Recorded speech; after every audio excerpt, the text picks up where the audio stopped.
কুমিল্লার শালবন বিহার দেশের অন্যতম এক প্রত্নতাত্ত্বিক নিদর্শন।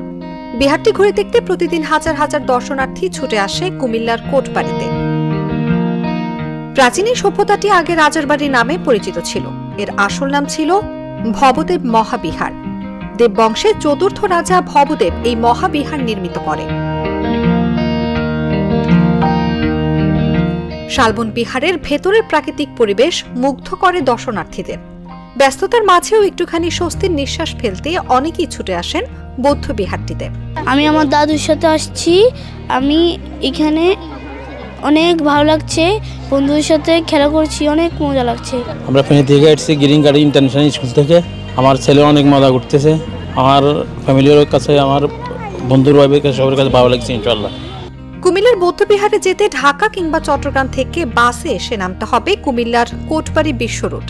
সেখান থেকে অটো কিংবা সিএনজিতে জনপ্রতি 20 টাকা ভাড়ায় সহজে পৌঁছানো যাবে শালবন বিহারে। ঈদের ছুটিতে চাইলে ঢাকার কাছে শালবন বিহারে ঘুরে আসতে পারেন পরিবার নিয়ে। অনুভা বিশ্বাস, জাগো নিউজ।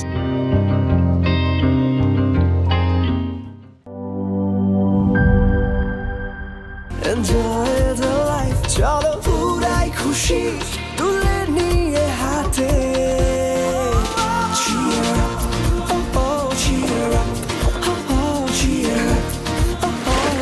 চিল হবে রিফ্রেশিং মুডে। চিয়ার আপ, চলো উড়াই খুশি।